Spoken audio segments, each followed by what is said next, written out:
అన్ని కూడా ఎంత అసహ్యం కలిగిస్తా ఉన్నాయంటే ప్రజల్లో. టపా టపా సమాధానం చెప్పు. ఇన్ని పాప పనులు చేస్తారండి, ఇన్ని రకాలుగా అన్నిటినీ మించి మరి చేస్తున్నప్పుడు మొగుడికి దొంగ మొగుడికి నీకు తేడా తెలియట్లేదా? ఇట్లాగే వీళ్ళలాంటి అవినీతి పరులకు ఇస్తారు. ఇక లాస్ట్ ఒక మరి ఇక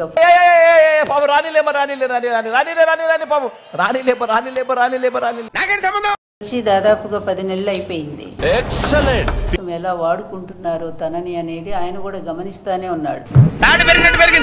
అంటే భక్తి భయము ఇలా ఉన్నవాళ్ళు తొందరగా అట్లా చెయ్యరు. ముక్కు మీద గుద్దారంటే బ్లడ్ పడుద్ది. ఆయన ఎప్పుడు అడుగు పెట్టినా సరే ఇటువంటి సంఘటనలు కోకొల్లలుగా జరుగుతూనే ఉన్నాయి. ఎవరే నువ్వు? గ్రహాంతరవాసి కప్పలా ఉన్నావు. అపూజ్య ఎత్ర పూజ్యంతే. Very good, very good. చేయడానికి ప్రయత్నం చేశారు.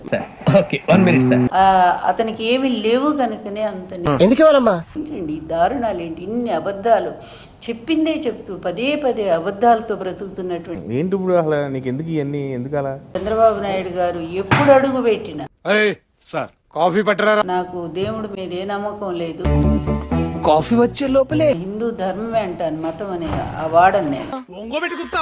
మంత్రులు పర్యవేక్షిస్తున్నారని అంటారు, 5 మంది కమిటీ సభ్యులు అంటారు. అసలు ఆ కుటుంబానికి నువ్వేం చేస్తా ఉన్నావు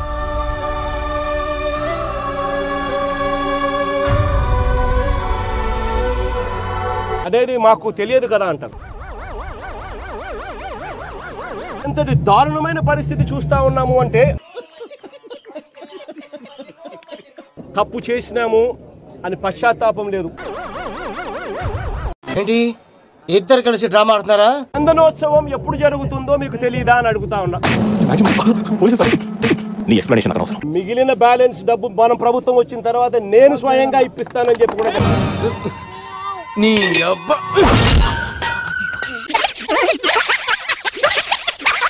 ఇది కూడా డైవర్షన్ పాలిటిక్స్. మీరు చేసే పనుల వల్ల ప్రభుత్వమే పడిపోయేటట్టుగా ఉంది. ఈ గోడ ఎవరి హయాంలో కట్టారో ఎవరు కట్టారో చూడాలంట.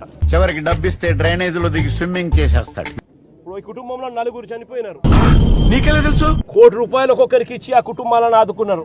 తగలేడు.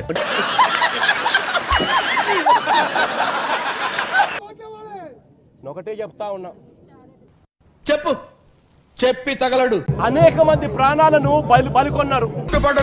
Common people ముంచేద్దాం. ప్రభుత్వం తప్పిదం వల్ల ఎక్కడైనా గానీ ఎక్కడైనా అంతకు ముందు ఆయన గేముకు బాధితులయ్యాం, ఇప్పుడు ప్రేక్షకులు అవుదాం, ఎంజాయ్ చేద్దాం. దాదాపుగా సంవత్సరం అయింది చంద్రబాబు నాయుడు గారు అధికారంలోకి వచ్చి మోస్ట్ ఎంటర్టైన్మెంట్ ఫీల్ అవుతున్నాడు. ఒకటే చెప్తా ఉన్నా, ఏది చేత కాకపోతే రాజీనామా చేయండి. తిరుమలలో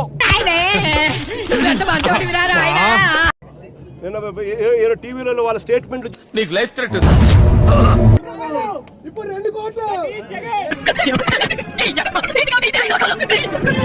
కట్టేసేయండి అని చెప్పి కట్టేశారు. సిగ్గులేదురా నీకు? నిర్లక్ష్యం అనే ఒకే ఒక్క పదానికి అర్థం చెబుతూ అది చెప్తాను. నేను అడుగుతా ఉన్నా, ఎవరా నువ్వు? ఈ గోడ కట్టడం ఎందుకు చేశారు? ఈ విషయాలన్నీ గుడి విషయాలు నేను దగ్గర నుండి చూసుకుంటాను బాబు. ప్రభుత్వం అన్నది ప్రజలకు భరోసా ఇచ్చే విధంగా ఉండాలి. ఎంత టెంపరరీ టాయిలెట్లు కూడా లేవు. అది ఇతని హయాంలోనే జరుగుతుంది. చాలా బాధ అనిపిస్తా ఉంది. బాగా ఎక్కువ కదా. దాదాపుగా సంవత్సరం అయింది. జాగ్రత్తగా ఏ కావలిస్తే అవి తెప్పించుకొని తిను. వర్షం కూడా ముందు రోజు రాత్రి పడింది అని కూడా తెలుసు. ఇప్పుడు నేనేం చేయాలి చెప్పండి? అప్పుడు ఏమంటారు? చంపేస్తాను. జగన్ అనే వ్యక్తి 10 lakhs అది కూడా వేరే వాళ్ళ మీద తోసేయాలని. దానికి పశ్చాత్తాపం ఉండాలి. ఓహో, అయితే 2 అమ్మాయిలు ఎతకాలి.